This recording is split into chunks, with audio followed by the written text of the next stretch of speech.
Tudo bem, obrigado, Gabeira e Marcelo Lins. Olha só, vou falar agora de segurança alimentar, de crise climática também, que são assuntos da COP28, que preocupam líderes do mundo todo.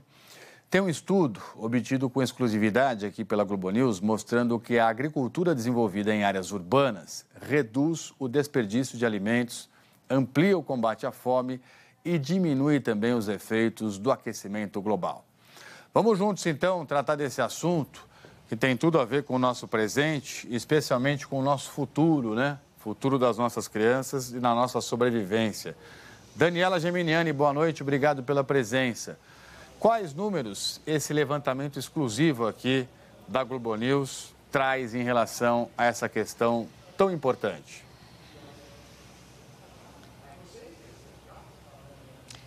Oi, Trali, boa noite a você, boa noite também a quem nos acompanha. Esse levantamento mostra principalmente a quantidade de terrenos ociosos, de terras, áreas em potenciais que justamente poderiam ser utilizadas para cultivar esse alimento em centros urbanos. Aí a gente está falando, por exemplo, de áreas dentro de parques ou então terrenos de infraestrutura, por exemplo, com aquelas torres de iluminação, terrenos ociosos de uma maneira geral. Esse que foi o levantamento feito a partir de uma pesquisa de produção de alimento, de espaços potenciais e também análise de programas que já existem nos municípios que foram analisados, que foram levantados aí nessa pesquisa. Basicamente Recife, Curitiba e também Rio de Janeiro. Os especialistas falam da necessidade de tirar a agricultura urbana da invisibilidade e usá-la mesmo como uma estratégia para a gente conseguir tirar esse cenário de insegurança urbana no âmbito federal, de uma maneira mais institucionalizada. Esse assunto é tratado de uma maneira recente, desde 2018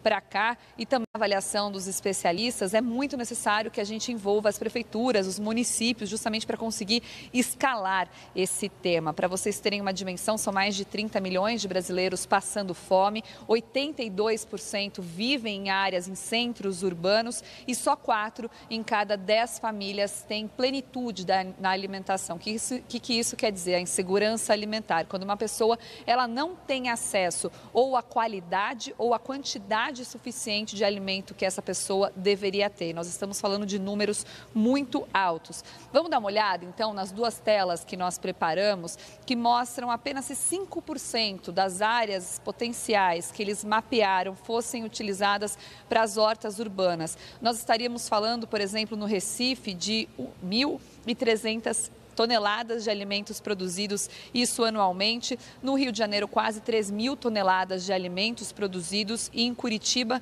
esse número chega a quase a 5.000 alimentos produzidos, isso anualmente, e considerando apenas 5% dessas áreas que foram mapeadas. Já quando a gente fala de receita anual, se essa produção vingasse justamente nesses terrenos que foram avaliados, em Recife passa de 8 milhões, Rio de Janeiro 17 milhões, e Curitiba 31 milhões. Além de falar, claro, da questão de emprego direto que envolveria, porque nós não estamos falando apenas de produção de alimento, mas também de geração de renda. Em Recife, nesses mesmos 5%, seriam 63 mil pessoas empregadas, no Rio de Janeiro, 843 mil. O estudo viu os gargalos, que se tratam principalmente de utilização de recursos, falta ou baixa regulamentação desse setor e falta de conhecimento mesmo das prefeituras e das pessoas envolvidas para esse tipo de solução. Lembrando do envolvimento da sociedade civil, mas também da iniciativa privada e, claro,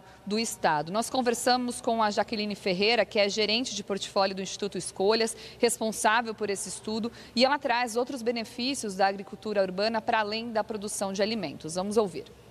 Se a gente associa uma iniciativa de fomento à agricultura urbana com a inclusão social de mulheres, jovens, pessoas em situação de vulnerabilidade socioeconômica, a gente também tem um grande potencial de atacar um problema que o Brasil vive, que é a pobreza. É importante dizer que a gente está falando também de infraestrutura verde. A gente está aumentando a capacidade das cidades de diminuir as temperaturas locais, de aumentar a absorção de água no solo. A gente está falando de mais espaços verdes na cidade.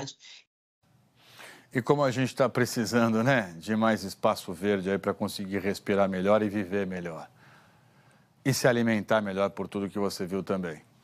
Vamos a um rápido intervalo e, na sequência, o primeiro dia de compromissos do presidente.